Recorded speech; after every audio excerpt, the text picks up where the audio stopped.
Hey, welcome in everybody to another episode of Launchpad Reseller Podcast. I'm Bob, the Rocket City Reseller, and we are your mission control for all things reselling. Whether you've been selling for 20 minutes or 20 years, we're sure we can learn something together. And of course, couldn't do this without my trusty co-hosts. We have from the wild, wacky world of whatnot, She Shed 244, Ashley. Hey, Ashley, how are you tonight? Good. How Doing about good? everybody? Yep. Good. Doing good. And of course, we have our hustling mama, the mama who never stops schooling those babies when she's not schooling them. She's schooling us in all things toys. Of course, Ellie, Tennessee Treasures. Hi, Hey, Ellie. everybody. And of course, the reason why you're all here, the one, the only, the road to 500K. I'm scared. He's a legend in the making. ShawnsFinds. Hi, Hey, Shawn. Welcome. Welcome in, man. How are you? I'm good. How about you guys? We're excited for you to be here. I was just telling you off screen, I'm a fan, and I know that there's a lot of people who are as well. So I appreciate you doing this and taking the time to talk to us. No, I've been looking forward to it. Yeah, for sure. So you got a lot going on, but before we get into that, normally what we do is we start with, how you came to reselling and things like that. And normally people usually start about like when they decided to start reselling. But if you happen to have a story about when you were younger that led you to it, that is also nice. So those types of things I think people can appreciate because that kind of leads the story. So if you want to tell us a little bit about yourself and how you came to reselling, we'd appreciate that. Well, I'm going to say it started before I could even remember. My grandparents used to set up like at a big local flea market swap meet, and they had a full-size bus where they removed all the seats besides like the first couple so they could fill it with junk and take it to the flea market. And they used to strap my car seat with ratchet straps down to one of the bus seats to take me to the flea market with them. So Perfect. That's I guess you could say it started there. yes. But A long line of hustling grandparents. I love it. I am jealous. I might steal that idea. School bus to the flea market. That's That's awesome. genius. But then after that, I grew up pretty poor, so my family went yard sailing on the weekends just to buy stuff around the house, our clothes, tools. Half the stuff we owned came from yard sales, so I kind of just realized that stuff's cheap, and sometimes it's cheaper than what you could resell it for, and it just spiraled from there. Yeah. Nice. Wow, that's crazy. So, what were you doing before eBay? Did you have something else that you were doing? Were you like an auto mechanic or something? Because I see you taking No, cars on. Yeah, the exterior for sure. actually, I worked in a insulation factory here in my town. So it's a factory, they melt glass at like 2,000 degrees and turn it into fiberglass insulation for your walls. But we work 12-hour shifts. So one day I'd have 3 days off, and the next day I had 4 days off. So I was selling on eBay part-time and slowly building and building and building my store until it got to the point where my last full year at the factory, I made more on my off days on eBay than I did in the factory. So at that point, I finally convinced my wife to let me go full time, and I've been full time for 3 years now. Wow. Oh, That's awesome. Wow, there's so much like to unpack there. It really is like for me, I'm envious of that type of like workflow and that can lead to that full time. I would love to be able to do this full time. So for me, that resonates for sure. Man, It wasn't easy. It took like a special drive because when I worked at the factory, we worked 6 a.m. to 6 p.m. So, and I'm a big believer in one day handling. So I was getting up at 4 a.m. to get my shipping out before I went into work.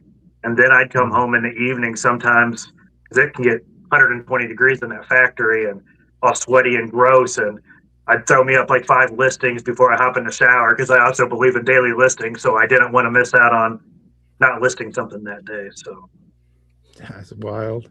That's the kind of determination and consistency that breaks the mold. That's if you the had to kind go of there every day, you do. Yeah. That was enough to push you to want to get out of there. So Mm. Yeah. it always stems back to the same thing from when you gotta want it more than you don't. You really do when it comes down to it. And I see it every time that we interview someone. I'm starting to see a repetitive like a pattern to it. Everybody who is of a success on this thing, because eBay it's the most intentional thing I've ever seen. You'll get out of eBay what you put into it. I'm starting to notice. So, and that's crazy to think about because you're having a lot of success there. And before we do that, get into the reasons why, what your story is in regards to what your plans are for the future. I want to talk about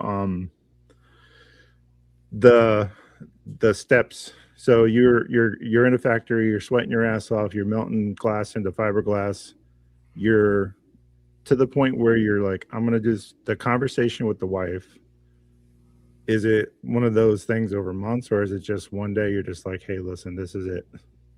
It was a combination over years. But like, I think I could have probably gone full time even a year or 2 years early. But she's a very play it safe, no chances. She's a school teacher, so she has her nice steady job that always pays. And I think that kind of scared her of me taking that leap and not having that weekly paycheck coming to our home. So, and I promised her, I said, I pay myself a salary every week. And I was like, I will match that salary every week. And if for some reason I can't do it 1 week, I'll go straight back to work. And I keep pushing. So that hasn't been a problem. So that's awesome. That's awesome. Goals. So, yeah, that's kind of where we are as well. It's kind of reverse. Like my wife does this full time and I am part time. I'm also a software engineer. I do that full time during the day. So I think that's part of the reason why she's scared for me to go full time. It's just like that security of knowing. Yeah, but you can also plan for that, right? So for those that are just starting to think about maybe going full time from a part time thing, what does that number, you don't have to give me exact numbers, but what does that actually look like? Do you have 3 months in the bank of like costs and expenses? Like, what's that? That's me and my wife are kind of Dave Ramsey-ish kind of people. I don't know if you're familiar with them. So we always strive to have that backup in the bank. And I made sure I had it in the business account as well. So I could pay my salary regardless of what sales looked like. So. Wow. Okay. Yeah, that makes sense because for me, I think that's what it would need to be too. I need to make sure that, like, God forbid, I mean, if something fell on you in the garage, right? What does that look like? Absolutely. And also you start to think about things like insurance and other things that, you take for granted with a full-time W-2 job, So obviously she's a teacher and I'm sure you have benefits through that. And that's right. Yeah. Right. I get mine. I've been trying to kind of talk her into joining me, but that's a whole nother leap. So yeah, that's an interesting thing that brings us into the next thing. I know the crew here has a bunch of questions, but you have everything structured out in your shop, and we're going to talk about like where are you in the world? Like let's start there. Where are you in the grand scheme of the state-wise? I'm in Central Indiana. She said, "What do you got on your shirt?" I don't know if you've heard of Eaton or Muncie, but that's where my mom and my dad are from. Is from Eaton. So I'm about an hour from Muncie. So that's what I was like. Yeah, it shouldn't be but an hour because I know I've been through Shelbyville. I'm actually going at the end of the month. I'm very excited. I'm ready for pork tenderloins and Pizza King. Yeah, we have those. Yeah. There's an auction on high bid that's in Muncie that I buy in every once in a while, and I'll drive up there to do an auction pickup. So nice. Yeah. Nice. Pork loin sandwiches. You had me at a sandwich. I've never had a pork loin sandwich, but I'm in. I'm telling you, it's living. It is super thin, pounded down, coated. You got to get it. I mean, breaded. You got to get everything on it. And everybody has their favorite spot. Exactly. Everyone, it's like a certain locations you have to go. because it's specific to each one. And when we say a sandwich, this is your bun. It is outside of your bun. It is Oh yeah. chef's kiss. I'm telling you, awesome. My local spot's at a gas station where everyone wants to get theirs. In Shelbyville, the best one's at a gas station. You go in that gas station at lunchtime, and there's usually always 5 or 6 guys in line. They get a tenderloin at the gas station. Yep. Nice. Yep. Sorry about that, y'all. My internet is crazy. Oh, you're good. No worries. I'm back. Oh my goodness. So, food aside, in Indiana is a good place to be a picker, from my understanding. What's that been like for you? Because I've seen your videos. Like, if you're not following Shawn on YouTube, ShawnsFinds on YouTube, your little warehouse or building or whatever you got going on there, there's a lot to unpack. Yeah, Yeah. I saw that video. I lease a spot in like a old rundown shopping center on like the dying side of my town and it was just cheapest square foot I can get with climate and a bathroom, and so I lease 2,000 square foot in like an old shopping center. Nice. And I just keep the door locked, and I have a sign on the front door saying, "Hey, I buy stuff with my phone number," and I get guys calling me all the time to sell me stuff. So Nice. Win-win. Yeah, that is win-win. That's perfect. Yeah. Don't come in. Don't bother me with that face-to-face customer service stuff. I remember from used to have it you open. tried that, right? I used to have it open, but I haven't. There's no pawn shop in my town, and there'd be times like 10 people would be wandering in my warehouse waiting for their turn to sell me something, and it just became a problem. I wasn't getting my listings done or getting shipping out the door before the postman got there. So, and a couple things walked away, and Damn. homeless Yeah. guys would dig through trash to try to bring me stuff. So it was. Wow. With the door locked, I can kind of filter and say, "What do you got for sale?" when they call, and let them know if I'm interested or not. And it kind of weeded some of that. Send me pictures. Yeah, Yeah. that makes sense. Is this available? I'm just kidding. Facebook. Yeah. No. So what we normally don't ask people like where they source, but you've been pretty open on your social media and about like where you're getting things from, your thought process in regards to picking that stuff up. Let's talk about it. Well, my goal with because I'm most active on Facebook because you can share posts and stuff as well.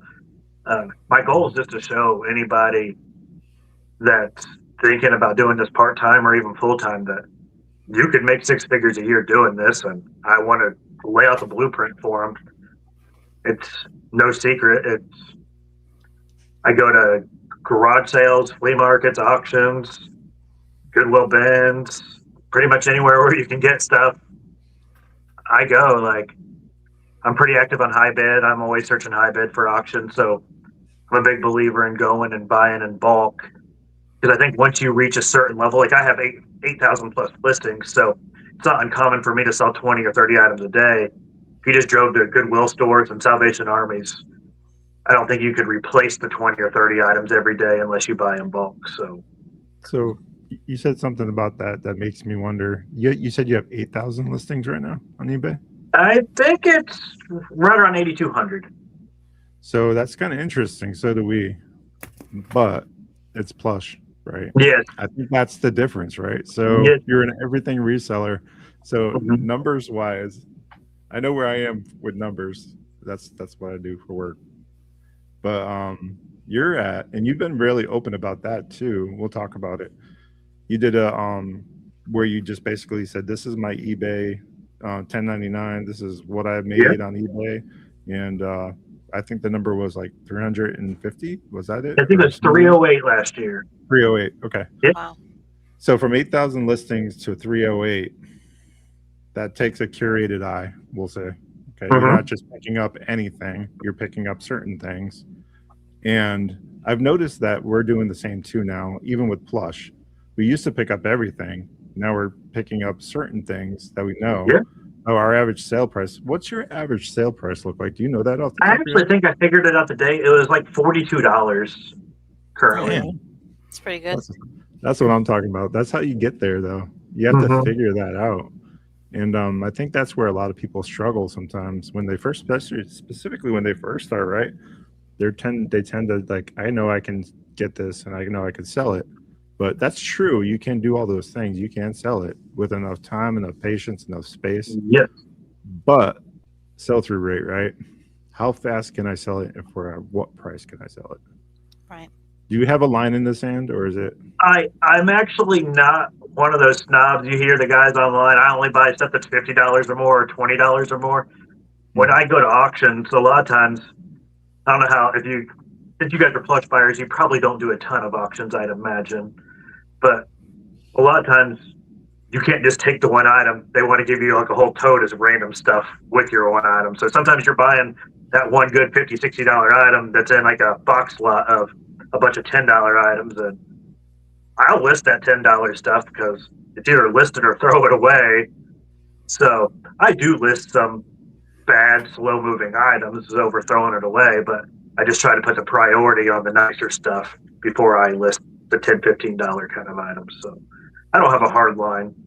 If you look at my store, you'll see $4 or $5 CDs that's been on there for 4 or 5 years. They'll eventually sell, is how I kind of look at it. So Yeah. Some people say that slows your store down, but I don't think that's necessarily true. I've heard that theory, and not to sound cocky, like I've had people tell me that, and I'm like, well, I sold $300,000 last year, and I had Boom. some junk listings. Slow me down. What there, would that so, number look like? Yeah, so like, I hate to be that guy who says that, but like, you get people, you know how the internet is. You get people that will come their authority, and I'm like, well, I got an example of, here's my example that's real. So Internet experts. Yep. yes. Yeah, I see a lot of that now. We just had a post on Facebook. My wife doing inventory. I don't know. I think you commented on it, Shawn. Oh yeah, Where she's yeah. standing in I front of wish I had the time to do that. I'm jealous of that. I saw going through all that stuff. So she did it in 13 days, right? She went through 350 of those totes in 25 totes a day or something like that.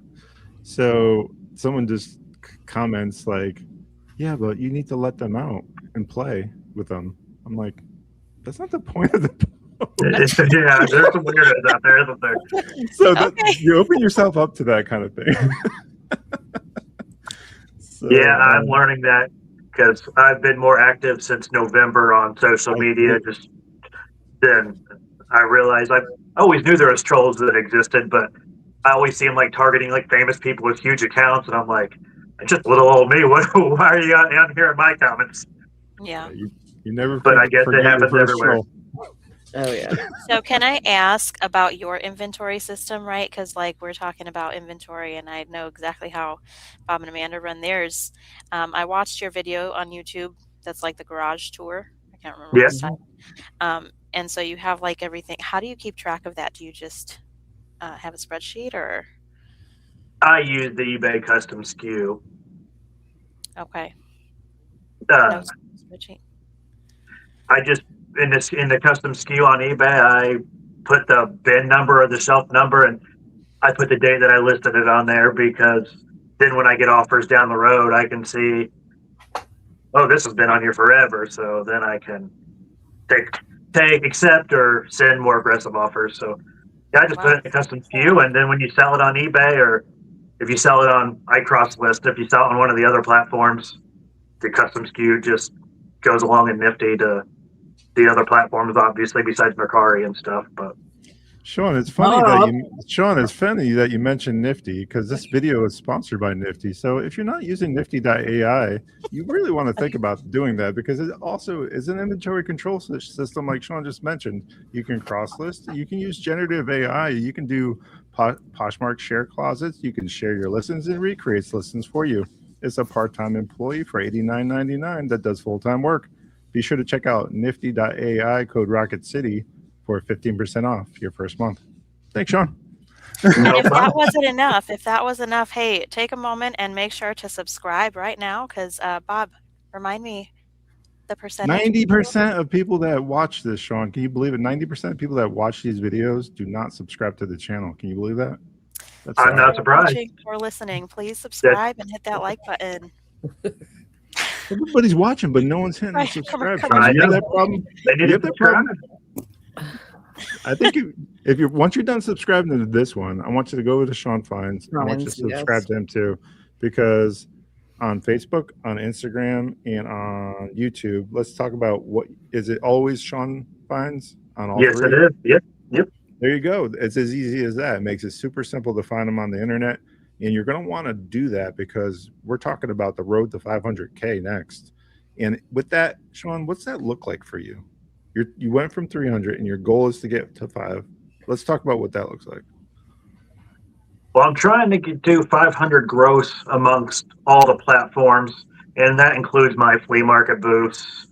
And then when it warms up here in Indiana, I will set up some swap meets and stuff like that too to move some lower end stuff or bigger stuff that I don't want to list on eBay. So my goal is to do 500,000 gross this year amongst everything. So now tell me about what that looks like from a listing perspective. Break that down. What do you got to put up a day for numbers of listed items in order to get there?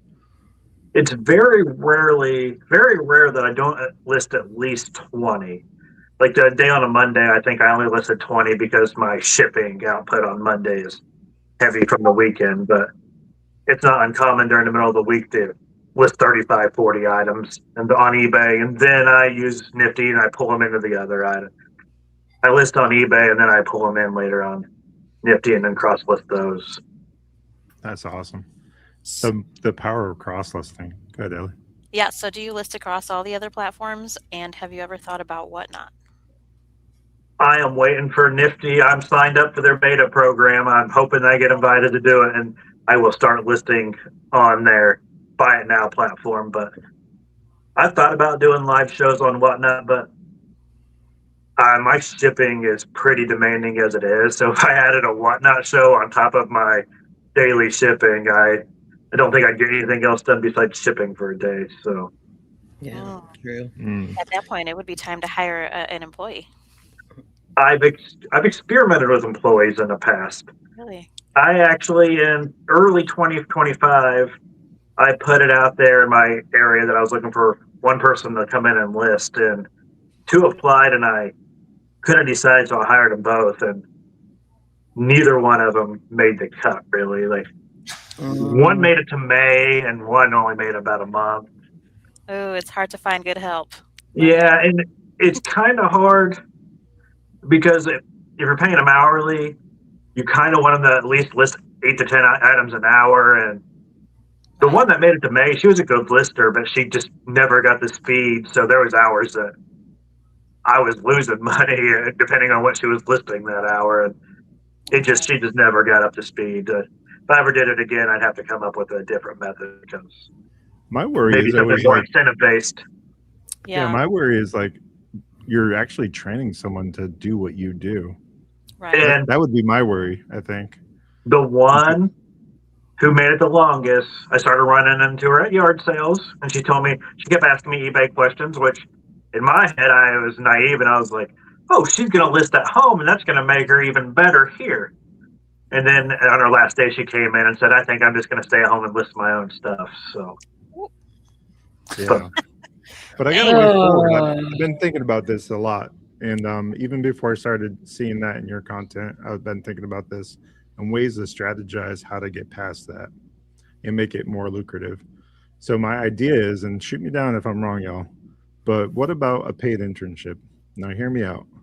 The expectation is that they're not going to stick around, right? You're just paying them for their time out of respect.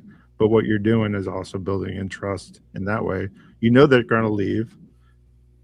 Is it worth the squeeze? Is the juice worth the squeeze in that, depending on the person? Because if they're a college student and they're a business major and they're all the things, maybe they have all the key markers to do it. You know, I wonder if that would be a way forward with that. Interesting.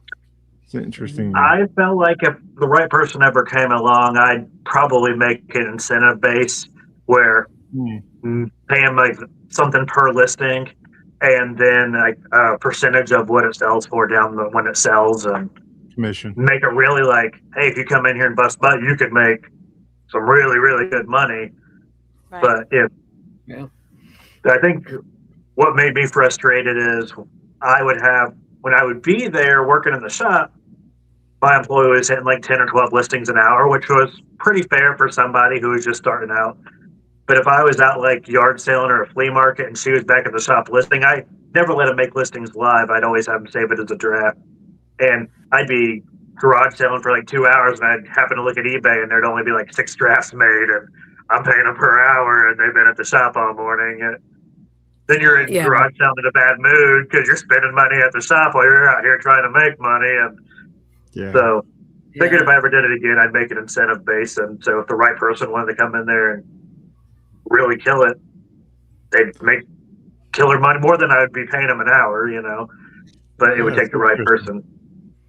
So you're pulling in that much by yourself. Does the wife help, or is it just you? No, she will go garage sailing every once in a while, and her being a girl, she has a different eye than me. So sometimes if she'll go garage sailing with me, she'll point out like, "Hey, you should grab that pair of shoes," and something that I would walk right by. So in that regard, she helps. And then sometimes since she's a teacher, during summer breaks, sometimes she'll make like a FedEx run for me or something like that, just to give me a little bit more time. So yeah, I think I remember seeing in one of your short forms that where she is a teacher, you're able to take time off in the summer, and the flexibility and freedom. Yeah, what this does for you. Let's talk about the freedom of that, because that's huge for a lot of people. Sometimes it's not just about the money, right? It's about that little bit extra time. No, we don't have kids, so we travel quite a bit. So before, when I worked somewhere, we had I'd put my vacation in way in advance and hope it works out, or hope they don't try to schedule me extra forced overtime days leading up to the vacation, and now it's just we book a trip and I put it on vacation mode and we go out. So that's fantastic. Yeah, I love that for you. These guys are full-time resellers, and I'm sure the freedom of that must be so liberating, to be able to just be like, today we're not going to do it. We're going to do this instead. So that to me is very attractive right now. I get it. I had this delusion when I went full-time that I was like, once I get everything up and going in the shop setup, I may get a fun little part-time job in the afternoons, but I work more hours now than I did when I had a regular job. So the really realize you were in logistics, marketing, you were all these things, right? Yep. I wanted to ask a question in regards to the building you bought. So I'm going to assume, and I don't want to assume, but was that bought out of necessity for space? And then also another kind of side question to that, does that help with like, okay, I got to get up, I'm going to work, I'm going to the building, I'm going to list. Does it help with that mindset? I leased the building. I don't own the building. I didn't buy it. I'm sorry. I leased the building. No, but it is, but I'm ready for it to be, we're kind of looking like I'm in a 5-year lease, and the building is really expensive. So our goal is to, before the lease is out, to move somewhere where I can build a building, because it is nice to have a place to go away, but there's sometimes like I'll come home around 4:35, she'll get home, we'll have dinner, my wife's a big reader, she'll go on the couch and open a book, and I'm not a big TV guy, and there'd be times like, if there's a shop right out in the backyard, I could probably go knock out another 10, 15 listings or go get a head start on tomorrow's shipping. But since my shop where I lease is 20 minutes from home, it's just not worth the run into town to go work for an extra hour. And there's times that I would probably get a little bit more done, because I always feel like I'm behind.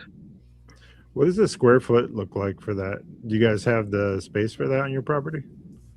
No, not on my current property. So we're kind of hunting around to kind of like wanting to build like a barn dominion kind of deal. It's just, you got to find that perfect few acres, Right. Yeah. That's a perfect situation. You build a house while your inventory in it. You just go downstairs when you want to list. I just outgrew. I started in the garage here. Well, actually, Wait, in 2017, I wasn't with my wife, and I went through a breakup, and we sold the house we had together. And until I found like an apartment, I crashed on a buddy's like spare bedroom floor, and I had an air mattress and one little plastic shelf with my inventory and my laser printer, so with like 100 listings on it or whatever. And then I found an apartment, and then it overtook the spare bedroom in the apartment. And then I got with my wife, and we bought a house, and it overtook the garage and then the basement. And then it came to the point where I had to go find a spot to lease because I can't fit 8,000 listings in a death pile in the house. So, True. Yeah. True. That's a wild story. So be encouraged for those that are living that right now, right? So just know that Yeah. there's a way forward, even with that, right? yeah, You I've had can- people Yeah. I've had people tell me like, well, I can't do what you do because I don't have that space. And I'm like, I didn't start with the space. I had to work my way up. And I've had people use the excuse, well, I don't have a truck. Like, I didn't have a truck all the time either. Like, if I didn't have a head start, that's why I like to try to prove that anybody, as long as you're willing to put in the 50 hours a week, can. There it is, right? It's the work, I think, is ultimately what's scaring people. Yeah, Because they want an easy way, right?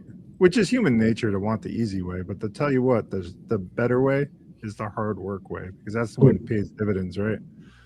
So I think it's a combination of the work and the finances. Like, you got to, when you're working for yourself, you got to budget. Like, there's weeks that I sell $10,000 worth on eBay, but that doesn't mean I have $10,000 to go do whatever I want. My weekly paycheck stays the same every week, and the rest stays in the business because you got to be ready to a good opportunity, or you're at the right auction and you want to go drop a few $1,000s at the auction. You got to be able to drop a few $1,000s at the auction, and you can't take your 10 grand and go on vacation for and spend it all on a vacation. So I think it's a combination of people either not managing that or able to manage the time or be willing to do the work. yeah, so what we had recently had Cam Life on from Whatnot. He's scaled to $1 million. I think this year he finally breached it. And great. he said something. Yeah, no, it's awesome. He said something that really resonated. He's like, he took the opportunity of the grind once he was done getting his down payment for his house to not use that money to pay down debt or loans or other things that people normally do with reselling money. He took that money and he outsourced his business. He created a Whatnot hosting where there are other hosts that do his shows for him and do the packaging for him. So he leveraged his income from eBay to be able to stand up those employees. And it took him a while to find the right people. He did That's that. the toughest part of that. Obviously, as I explained earlier with my situation. Yeah. For sure. I could see that being, but I think he has it finally dialed in because his hosting structures, I don't know if you've ever been on the app, but some of them are better than others, I will say. I don't like being screamed at, but that's just me. That's my preference. But some of them are just like, it's a really chill vibe and they just get it done. They lock in, they start their stuff. He does closet clear outs where they start things. If people send them items, he does consignment, start them at $1 and then you split it down the middle. So that's his model and that's his story. But it kind of resonates across through though. If you're intentional with your means, there's a way forward with that. So for me, it just all makes sense. Every time I hear one of you guys that are so super successful talk, I always lock away that information. And everybody's that's watching this podcast and listening on Spotify, we're broadcasting there too. Hello, Spotify. We see you. We just want to make them aware of folks like you, Shawn. That's why I wanted to have you on the podcast, because your story is impactful to people, and I want to make sure that you have a platform to do that and talk about it. So yeah, and I think that's one thing you preach in a lot of your videos is like you have people saying, well, you've been doing this for a while, you know what to look for. And it's like, yeah, but then you also are learning every day, like utilizing the technology to look up items. To find out, is this worth money? And then going, holy crud. And I think you talked about, I think in one, a lava lamp that you had posted the base for a low price, and you're like, that was the worst comp ever. Like Oh, I yeah. could have got like all this money for it, but you learned from it, and you had so many people that were messaging you like, hey, I'll give you like $200, and you're like, no, I'm honoring the bid. Yeah. And I think that's what it comes down to. Is it's for me, it's that integrity piece to it. It's like I've learned there's stuff I've listed. I went, holy crap, are you joking? It could have been this. Like, what? Yeah. And so I think that's a hard struggle for like some, like for me, myself. I will say there's some stuff that I know it could go for big, but at the end of the day, I'm like, how long do I have to wait? So I kind of I fight with that back and forth. Like, do I want that $500 or am I okay with, $50 for it? I only paid a quarter, that sort of thing. So I think that's something I still struggle with. Is that anything you struggle with? I have one really good podcast story about me not being so good on honoring my price. Ooh, the juicy detail. Yeah, this was good. It's all good. No shade. No shade.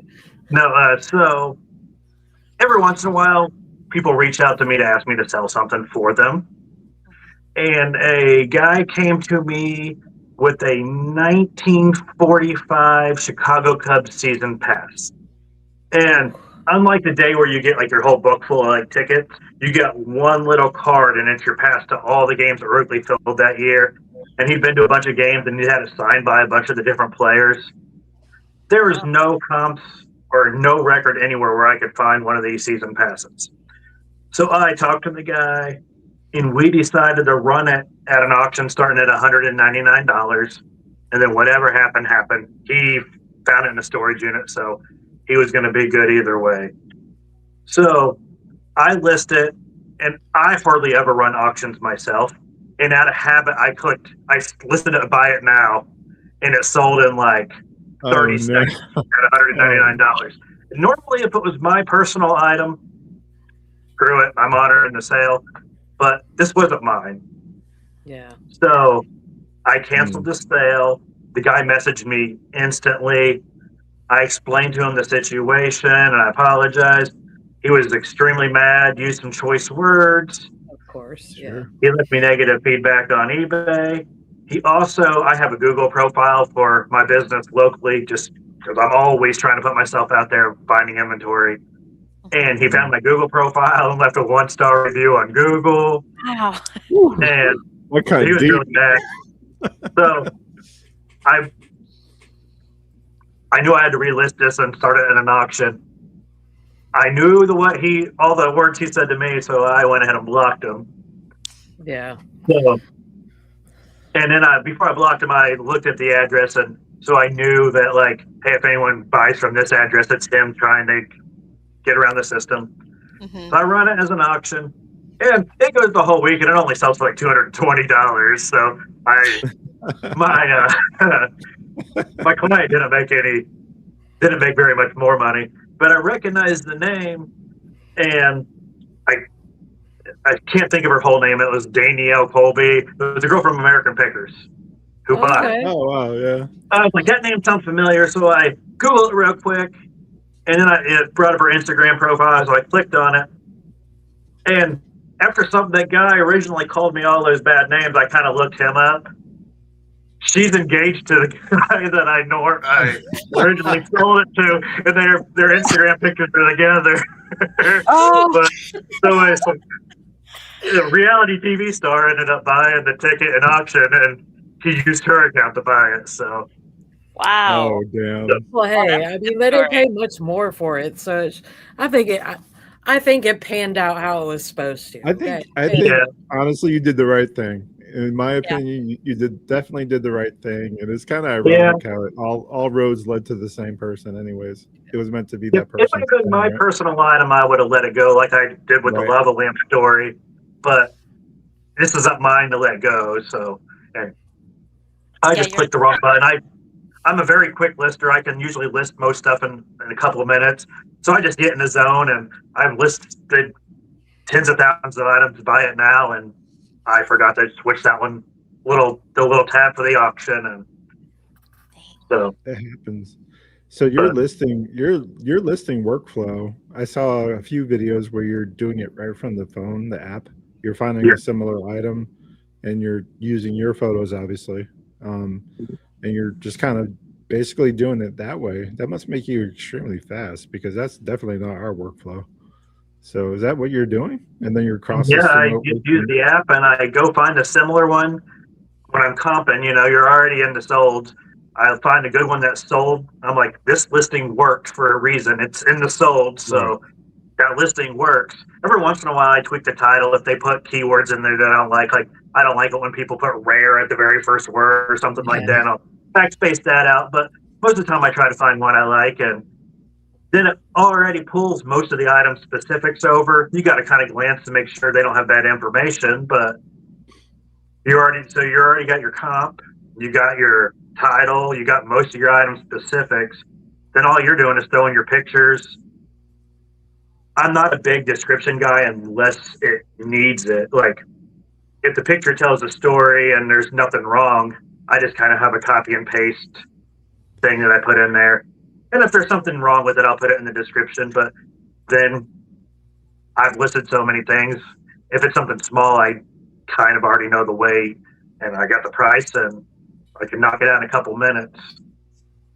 Nice. See, that's interesting to me, because that's an entirely different thing than what we do. We bulk photograph, and then we bulk import to Nifty, and then we use generative AI to do the work for us. That's how we're quick. But I could see the value in doing it through eBay for that reason. Item specifics, country of origin seems to be a thing now for international. Yeah, it's a big one now. Yeah. So now, when you guys list through Nifty, do you still have to go find a comp somewhere? Yeah, that's the rub, and that's my software engineering in me. I've been trying to figure that out, and I think I have a solution, but I'm not sure yet. That's why I haven't switched to an AI lister, because I still have to go to eBay and search it and find a comp. So if I've already done all that, my theory is I might as well, if I'm already on that listing, click sell similar, and it already pulls it all over for me. And with the AI listers, I already have to take the pictures, so I just got to add pictures, and I don't need the AI lister to make a title because it's already there. So until the AI listers can get the comping right, that's my issue, is because I still have to go through that first whole entire step to get a comp. So here's my thing is, we need to be able to data mine eBay's backend to be able to get that information. And companies like WorthPoint are already doing that. They're historically going back and recording that information and then putting it on a database, and that's how that works, right? So if we can get access to that from the back end, that's how my software engineering brain works. I'm trying to figure that part out. Like, I can get it pretty honed in for like generic stuff. It's those one-offs that are throwing me. The ones that are on WorthPoint for $300 but are not showing in Terrapink because it hasn't been within 90 days, right? I have a little inside baseball on that. I've had several, ever since I started building a little bit of a following on Facebook, I've had several AI listers reach out to me in my DMs wanting me to make videos promoting their stuff.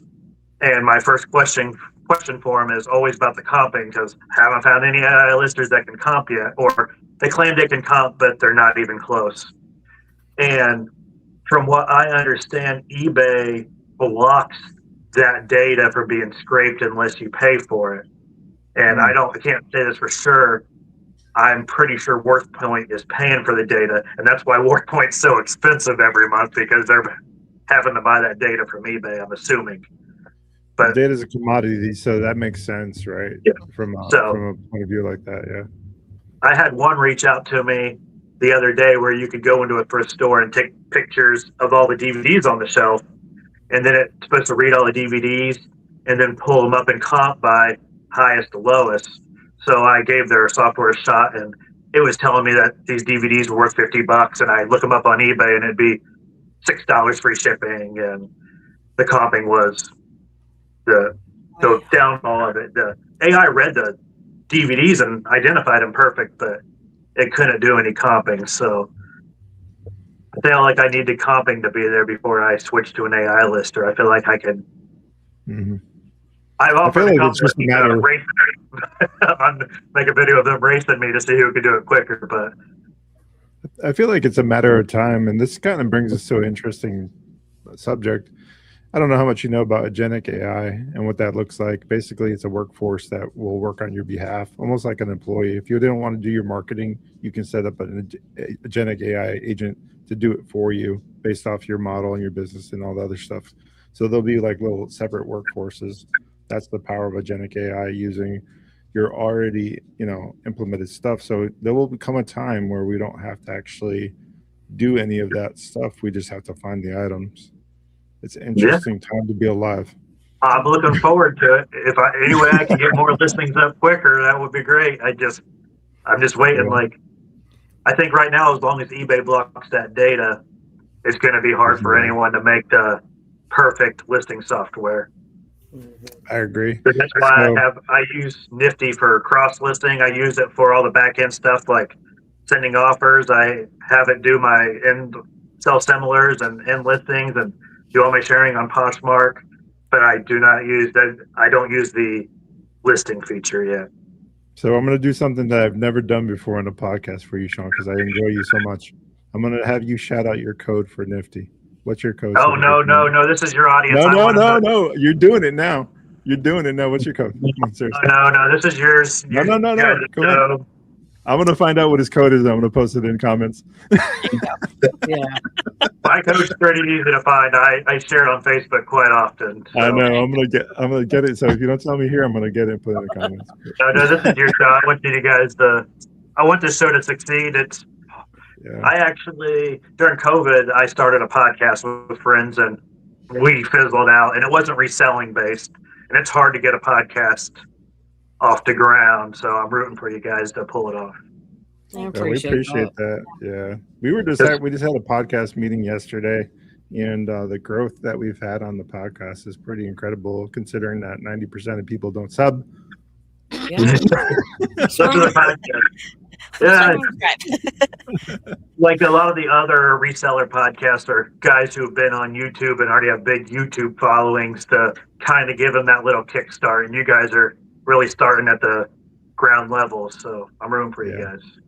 We appreciate that. I appreciate that you recognize us in the space like that, because it is grassroots, really is for us. We're trying it from the other side of, I went from 0 people on Facebook in January to being monetized on Facebook in two months and 10 days.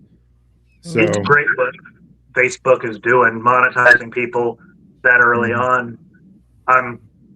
I just started on Facebook in November, and I think I got monetized at the end of January.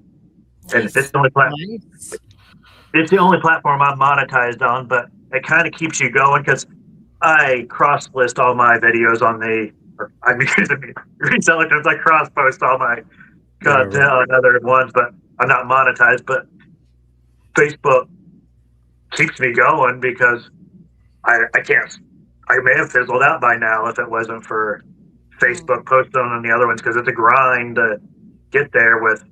And you feel like no one's watching, but since Facebook starts you out so early, you're already making the content, so you might as well push upload on the other sites. I agree. And why that's important, I want people to understand why we're doing that. It's not because we want another revenue stream. I mean, that would be important to help us pay for this podcast, because this podcast is not free.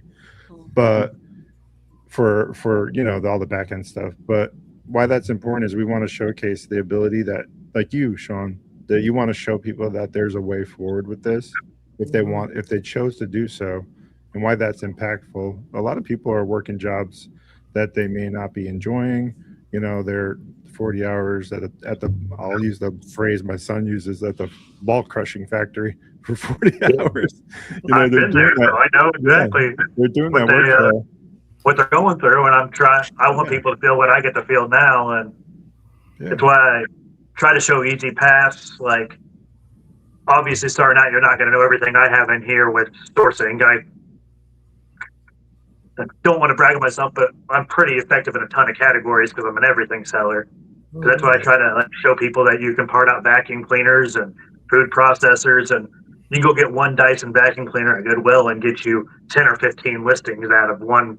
If you're trying to struggle to get listings, you get 10 or 15 listings out of one vacuum cleaner, like, and they're not just like all little $5 parts. The dustbin's like $30, and sometimes the motor's $50, and you can get a lot of money out of one vacuum cleaner and get your 10 or 15 listings for the day, because you're not gonna make it on.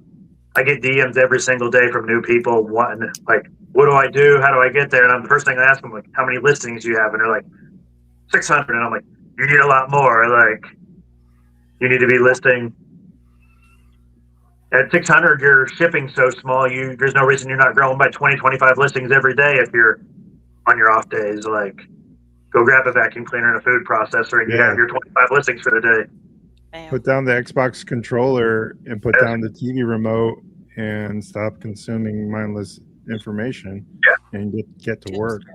Stop the doom scroll. Doom scrolling is a thing. Yeah. But I know it's hard when you first start out trying to find stuff that's worth money, but that's why I try to point out the vacuum cleaners and the coffee makers and the chainsaws and all that stuff's everywhere, and you can get a decent amount of listings out of it if you can't find nothing to list. I remember back when I was part-time, I didn't have unlimited sourcing time because I worked 12-hour shifts, and there'd be days I'd have nothing to list, and I'd run to Goodwill and buy a board game just so I could get 10 listings that day because I didn't want to not list that day. So you're not going to go out and find jackpot stuff. Some of these content creators only want to show like the big, really crazy priced items, and you don't find that every day. Like, if you can go to 10 Goodwills and not buy anything, not find anything over $20 that day.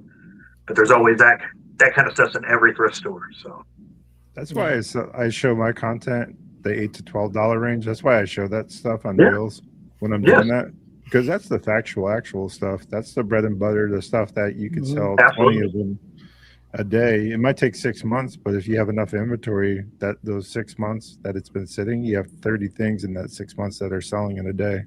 That adds up quickly. So that can make the difference. That's an electric bill. That's a car payment. Those are the things that we're talking about here. And you're building like an eBay store that starts to develop daily listings, and I'm not going to pretend to be an expert on eBay's algorithm, but you're building trust with eBay, building feedback. eBay's seeing that you're getting your stuff shipped out every day. And my strategy when I was building is I just built as quick as I could till I got to the breaking point, which was a little over 8,000 listings. I don't know if I could handle replenishing and shipping out more, but I just got as big as I could till I knew where, like, okay, I can't do any more work. And now I'm trying to focus on replacing a lot of those $7, $8 listings with $20 listings. And as they sell off, I'm not a big deal lister. Everyone asks me how long I let something go, and I'm like, I joke around that there's sometimes something will sell. I've been with my wife 9 years, and I'll remember buying it with an ex-girlfriend at a yard sale, and I'm like, it's been a while. But then when that cheap old listing falls off, I'm going to replace it with a $30 listing, and just keep building and building. I haven't added, my store hasn't grown in listing size, but it's probably grown 30 grand in the last quarter in like dollar value of the inventory wise. So profitability is what it's all about, regardless of the amount of listed. And I know that these guys have a ton of questions, so I want to see. We'll start with Ashley. Do you have any more further questions other than the pork loin sandwich, which was really important, by the way? It's key. I'm telling you, that's key. I don't think I did. I mean, mine is. I think for me, the Xterra, like the issues you had with buying the Xterra, and then like, hey, I'm a reseller, let me get my money back, and that progress going through selling the parts, I think that's genius. I think it kind of opened my eyes to other things, and it's like, toys, plush, books, I do have booths that I do home decor, that it's like some stuff, I know what to look for, but I know what I like, stuff that my clientele will buy, that sort of thing. But then it's kind of opened my eyes to other things that I need to look at, like is that a possibility for me that I could sell that? Yeah. So I think I found that very interesting for me. So I didn't have any other questions. Yeah, it's the only job in the world that you can get yourself out of that situation. Like most people would call a junkyard, they'd bring the tow truck out and they'd write you a check for $400, and that's pretty much where you'd be. But I'm gonna I'll make a little content out of it and get my money back eventually out of it, and get decent quality listings in my eBay store. Yeah. Yeah. First of all, I love those types of videos where someone goes to a junkyard and says, "I'm pulling this visor, I'm pulling this, radio, I'm doing all these things," and I'm just like watching the cha-ching, cha-ching, cha-ching. Yeah. Those videos just slap for me. That's the kind of stuff that I like to watch. So that's probably how I came across your stuff, because a lot of what you do is kind of like that too. And I love packaging videos, and you do a ton of those where you like show people how to ship, because a lot of times when you're new, shipping, it's what kind of puts people off of reselling, I think, when they're initially starting. So those types of videos I think are really impactful to a new reseller that's just starting. Where do you get your love of shipping? It wasn't intentional. I'm in Indiana and I started making content in November. We don't have yard sales. I want to make chicken videos, but I started making content in the wintertime, and it kind of worked out because I just kind of geared it towards. I noticed that the videos that I had the best traction were just experienced resellers will look at my page and be like, "Well, this is boring. I already know all this stuff," but I got a lot of followers from just teaching the basics to people. And now when people reach out and ask for advice on content creation, which I shouldn't be giving content creation advice because I've only been doing it since November.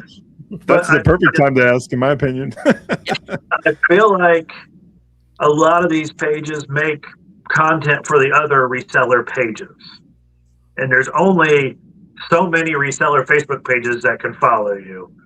But if you kind of make your content as this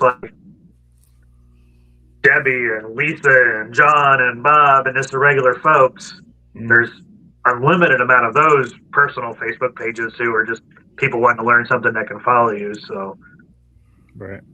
And I feel like there's only a couple thousand Facebook reseller pages that can follow you back and engage with your stuff. But so that's just kind of been my strategy, to just target the average people instead of the other reseller pages. I think that's smart, because you want to go outside the reseller niche that is already reselling. You want to bring those folks in that are not doing it. And I know Ellie's got 1,000 questions. So what do you got, Ellie? I was going to agree. We were just talking about this, Bob, about how our reseller community on Facebook, anyways, kind of gave us that boost to start. Yeah. But now it's time to branch out and really reach out to outside of that community. As far as questions for you, I want to say first, listening to these interviews with some of you that have more successful businesses on Whatnot, off of Whatnot, as a mom, we were talking about paying extra bills, right? That's kind of what this does for me. I'm going to call myself a full-time reseller, but I make a part-time income. I don't make a whole lot. I have 4 kids, so they take up a lot of my time. But, in watching this, I am in the transitional stage to build what you guys have built with an eBay store. And so thank you for sharing, because for one, it's motivational.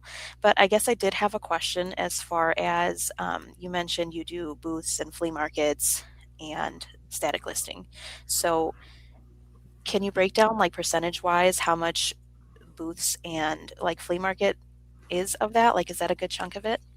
Because I the flea market. The smallest chunk of it, actually. Okay. Well, there's people who have really successful booths where they do thousands, $2,000-$3,000 a month. But I've come to the realization that my booth personally will never be one of those booths, because all my good stuff goes on eBay. Right. So there's some people their booth, they're not online. Their booth is their eBay. So all the good stuff they find is going in their booth. So they're going to do more money than me. I kind of use my booth as I go to an auction and buy a tote for $2 because it has a Canon digital camera down in the bottom of it that I'm going to get $80 for.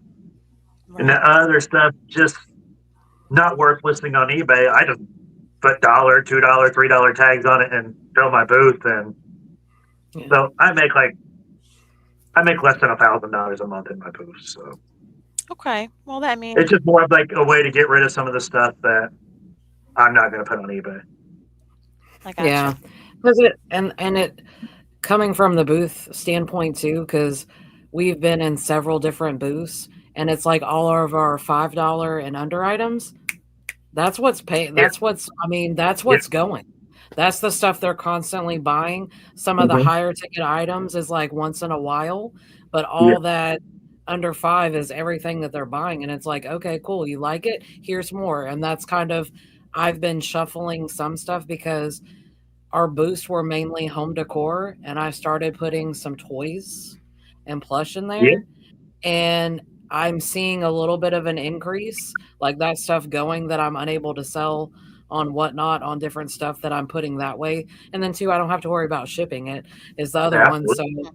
So I can see that because I'm with you. I think the most we ever made in one of our booths a while back was like, they ended up closing. So everybody in the entire where we were at, everybody was doing half off. Our prices were already low. They were buying our stuff like it was going out of style because it looked like it was on sale, but it was the price. Yeah. And we need like $800, and that was that month because they were not taking any commission. We didn't have to pay the next month, so it was straight profit. And we never marked anything down and got rid of a lot. But yeah, I'm with you. It's a lot.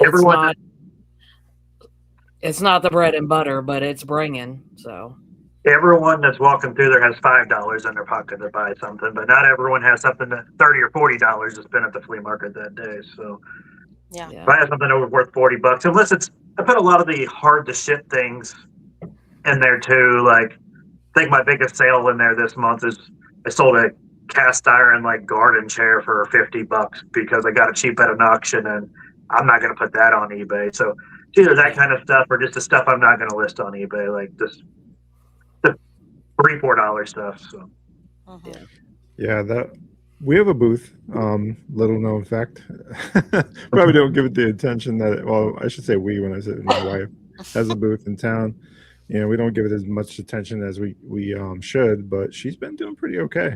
I mean, she's selling Little People, Fisher Price Little People, those little toys, and then perfect for that. A lot of puzzles, a lot of plush and stuff like that. So it's a different experience because we're straight smack dab in the middle of a vintage booth, and we're selling modern day toys. So it's been a little bit of a climb, a little bit of struggle, but I think as people get to know like that exists, and those folks that are coming through with their kids that are just dying that don't want to be there, maybe that's our audience.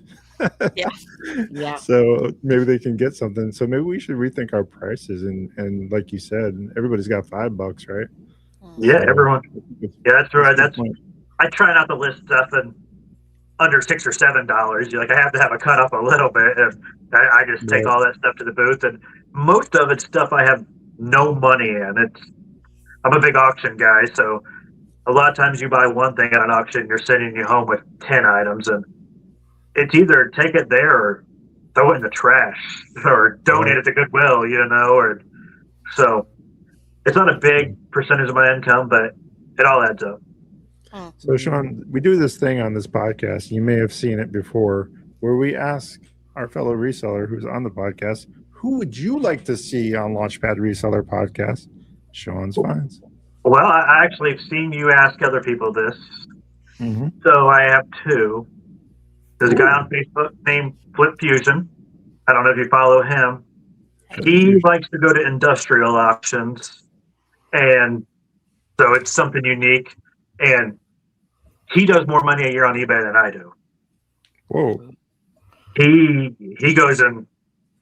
He may go a couple days where he has low days, but then he'll have a $5,000 day on eBay. He buys some of these, like he goes to aerospace like facilities and buys stuff. So genius. It's just a completely different model than the yard sale thrift store. And then another one I like on Facebook that's doing something you don't see is Books and Boards. They specialize in board games. And all of them, yeah.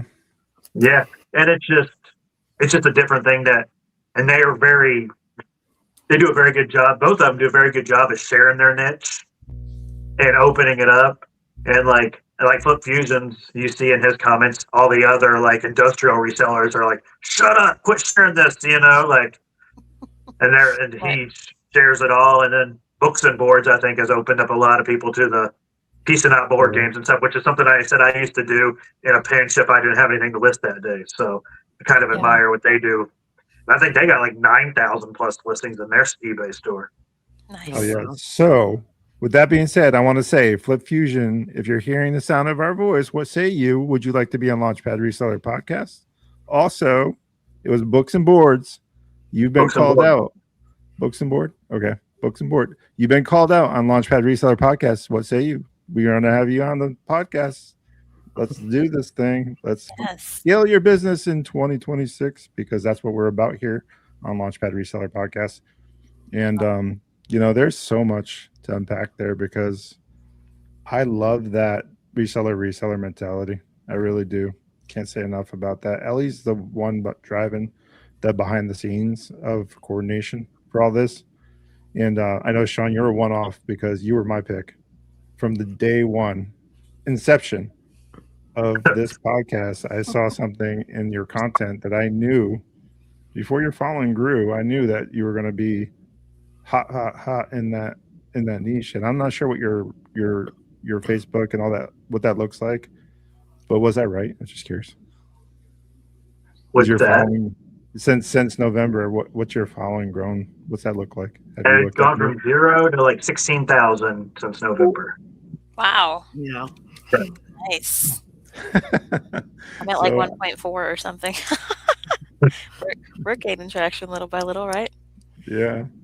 Sure. My goal in 2026 was to not miss a day putting a reel out. I feel like I get the most traction and followers from my reels, so I never miss a day with at least putting one reel out, and I try to do 2 if I can squeeze one in.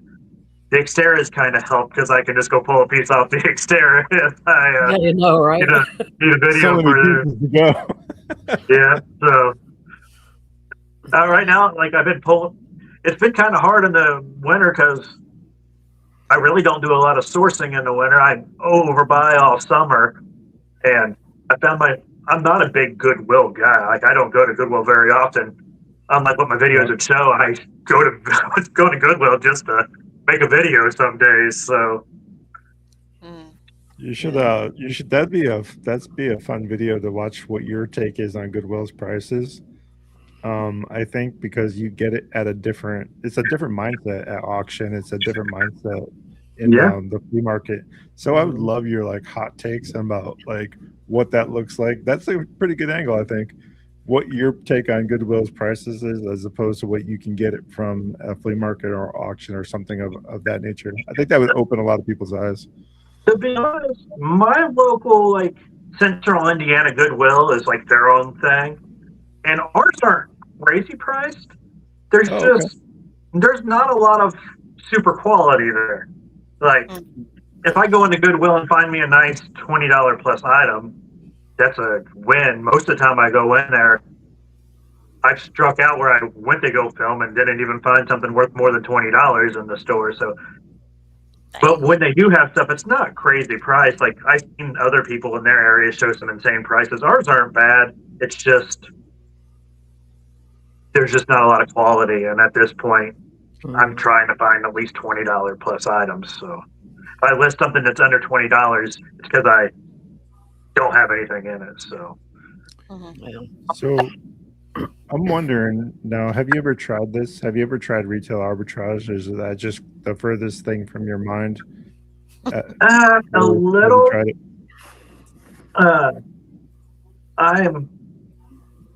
I'm not into the clothes and shoes category. Like I'll list it if it falls into my lap, and you see that's mainly what a lot of people are finding the better deals on that kind of stuff is. So, but it's just not I bought stuff retail arbitrage, but it's not something I try to do.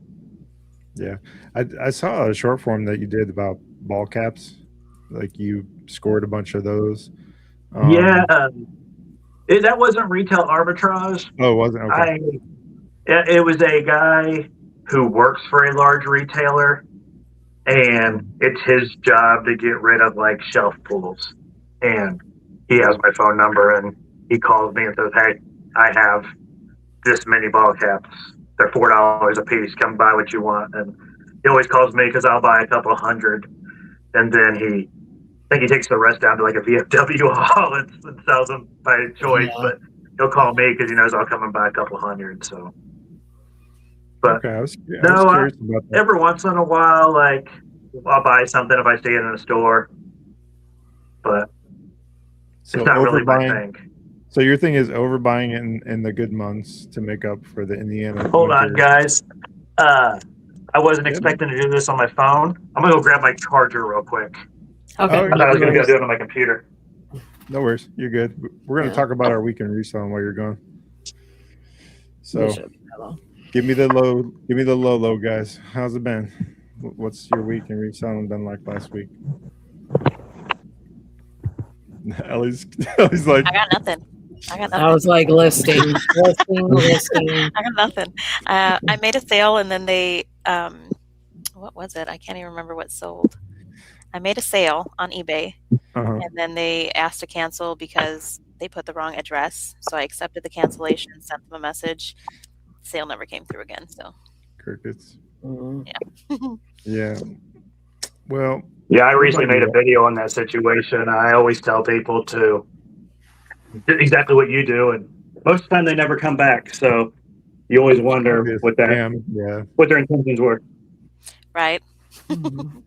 Yeah, that's a good point. I mean, you did a series of eBay scam videos, like what to look for. So if you guys aren't tracking that, make sure you check out ShawnsFinds short form stuff. He did a series of those. Like when you're new to reselling, it can happen easily because you're so excited that you got a sale. Yep. You know, people are taking interest in you, and that's what they look for. They're counting on that. So they look for the accounts with low feedback because they know you're new and they see blood in the water, and they know that the big one's the AI one now, where they're saying their item arrived damaged, and they'll send you an AI picture of it looking cracked. I'll tell you, they'll use anything that they can just to. That's crazy. That's wild. Well, I'll say that started to show up a little more on Whatnot, where I hadn't really heard of it.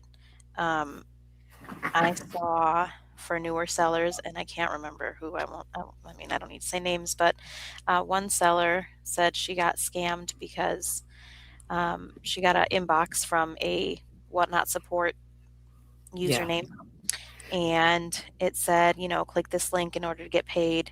And I think she paid I don't remember how much, paid out twice to somebody in order to complete registration or something. They didn't know any better. I want to say it was an older woman who just bought it.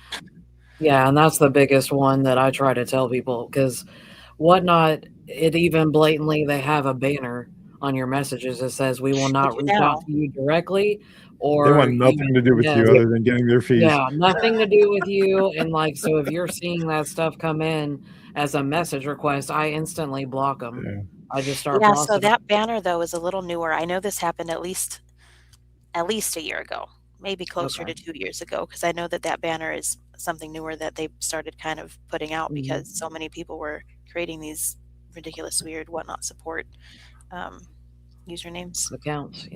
Yeah. Man.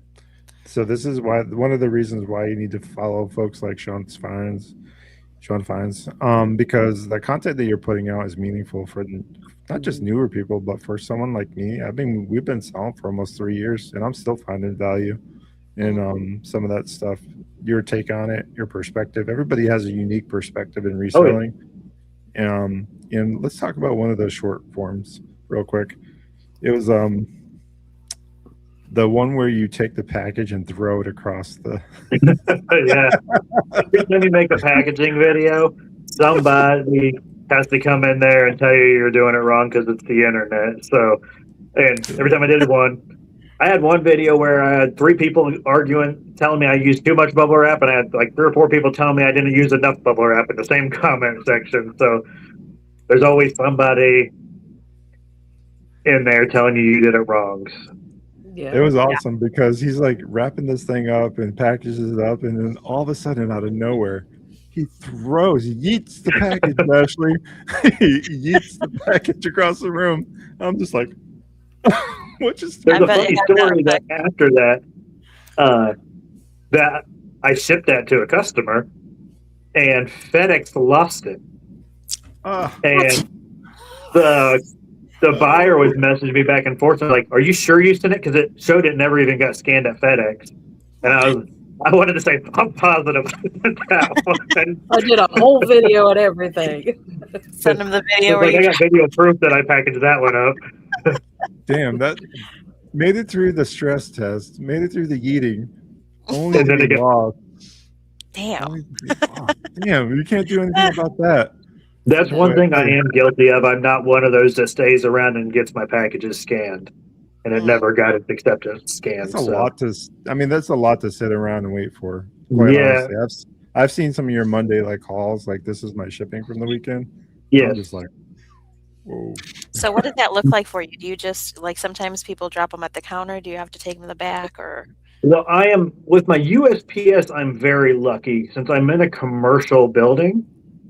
My town has a commercial large volume pickup route that's in the afternoon and not in the morning with your regular mail. And they come and pick me up and like 4 or 5 other larger shippers. So I'm on that route. But the only bad part about it is they come anywhere between like 2 o'clock and 5 o'clock.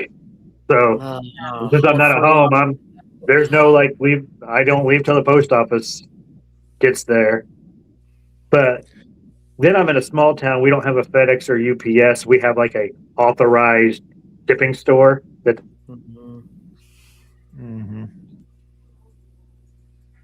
Oh, we lost audio. Oh, audio went.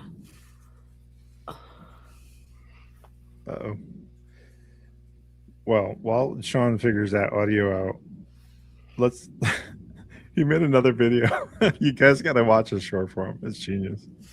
While he's figuring out his audio, he takes this package and he's like, a $10,000 items in here. You guys aren't going to believe this. And he takes this package and he's like, yeah, it sells on eBay for $10,000. And he takes a bowling ball. He said, we're going to stress test this. He takes a bowling ball and just drops it. Yikes. On the package. It's so awesome. And I'm just like, what just happened?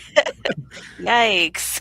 And he pulls it out and it's a Beanie Baby. I was just like, oh, it's like, get out of town. A Beanie Baby in the package. Or whatever, a pillow pad. And then I message him. I say, hey, Shawn, that thing's worth $33 on Etsy, just so you know. Can you guys hear me now? Yeah, we can. Yes. Okay.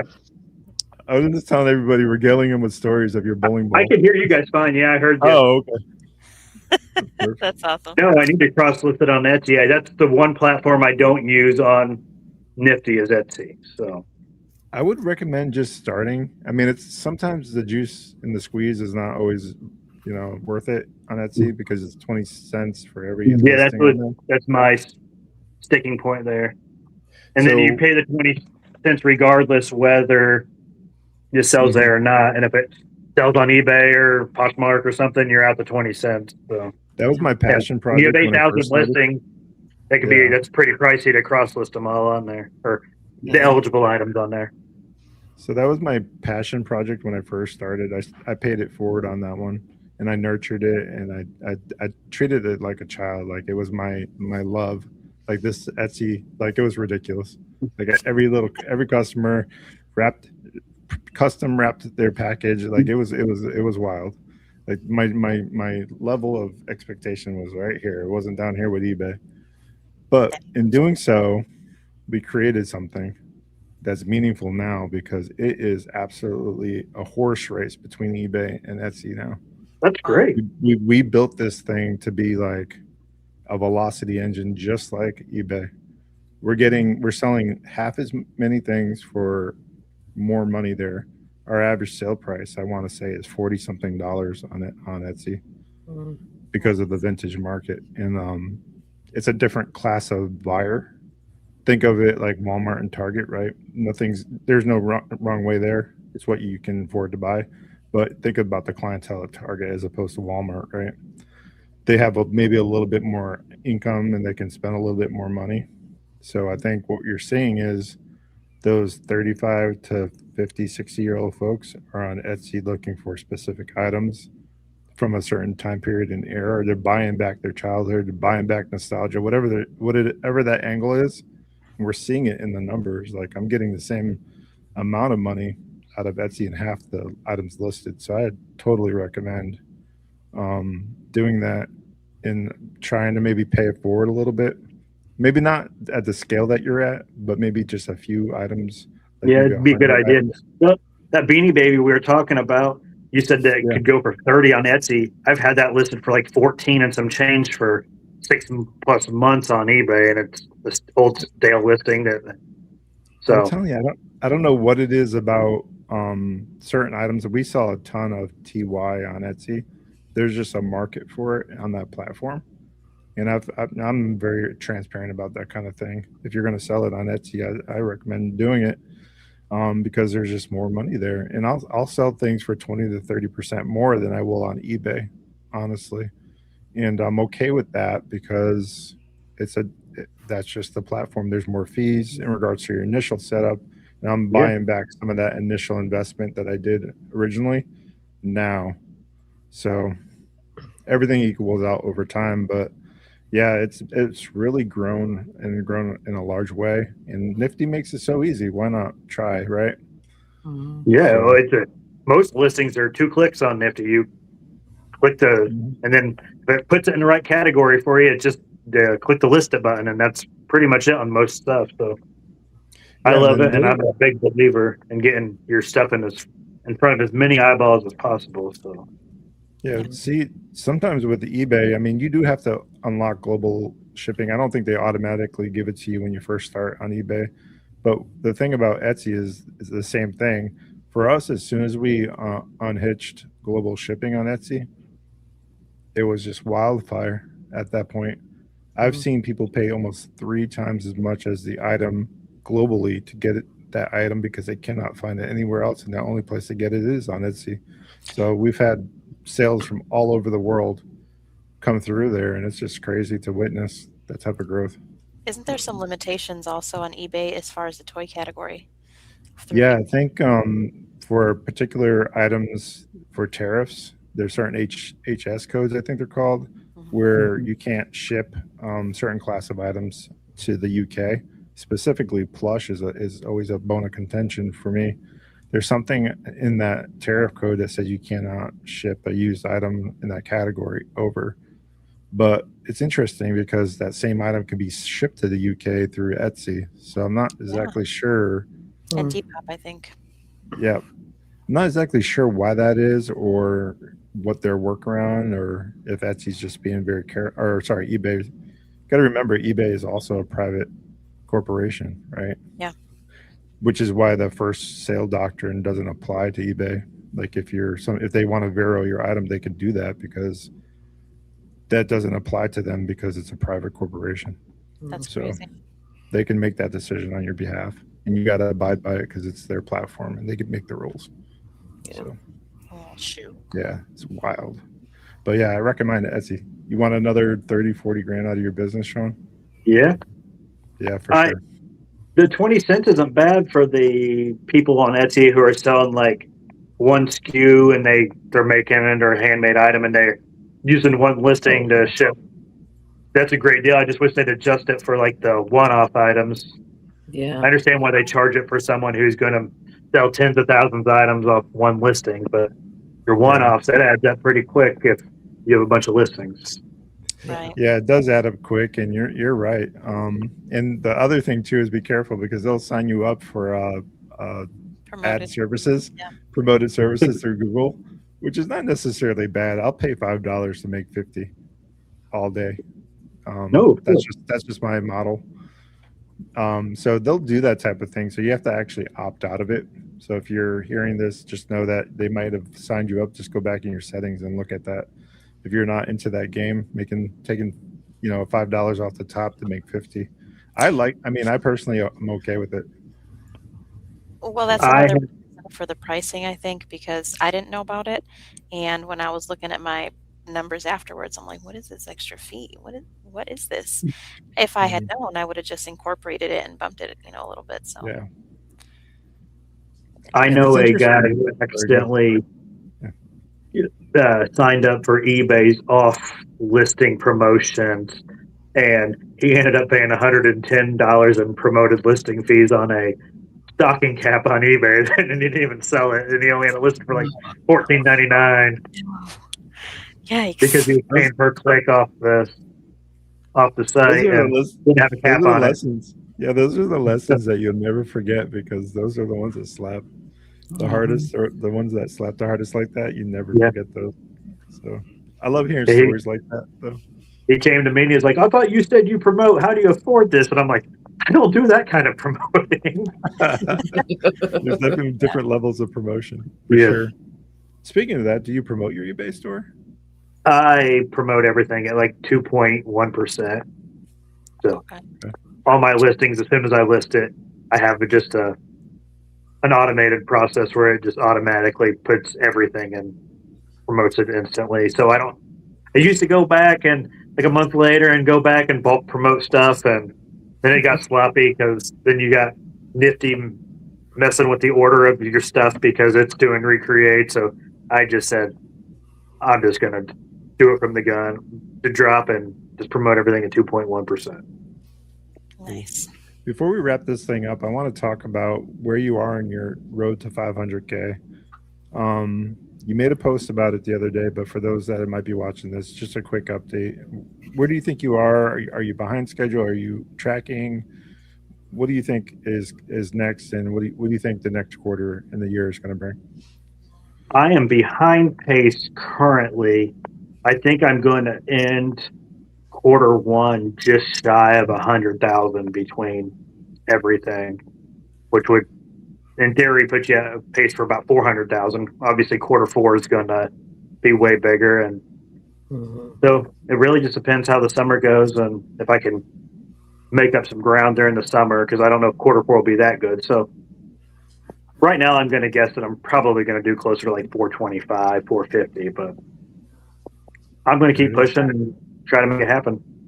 Yeah. Do you think, it's a quick question on that, do you think social media is slowing you down any, or do you think it's definitely slowing me down?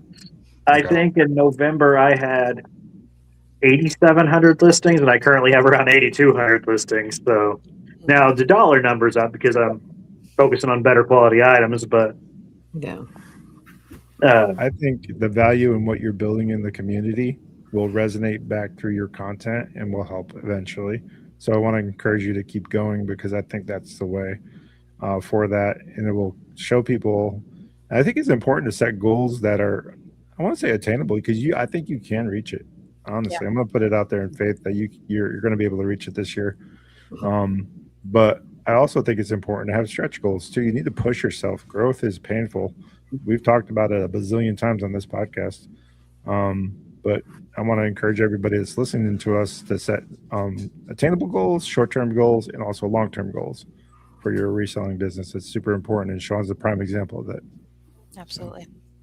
Everything I've ever done good, and like building my eBay store was a big, long grind. So I'm hoping the grind of social media pays off, and who knows, one day I might be making some of the money that the big guys on there make, but you can't do it unless you start somewhere. Right. Yep. Every journey begins with a first step. That's for sure. Yes. Shawn, we can't thank you enough for being on the podcast. We appreciate you. And we're going to go ahead and wrap these up. Usually we go to the comments for questions and stuff like that. But today we're going to do something different. If you have a question for ShawnsFinds, I want you to go ahead and leave it in the comments for this video. And also what we're going to do is we're going to go ahead and collab. Shawn, I'll send you a link for collaboration on YouTube. If you'd like to do that, welcome to. If you don't want to, that's okay too. And then we'll go ahead and so that way you can react with your or interact with your audience and see if we can get the conversation going in comments. Again, I want to thank you for being on the podcast. I want to remind you guys, if you can't be good at it. Shawn, stick around. We got one more question for you before we wrap things up. We're going to end it right here. Appreciate you guys.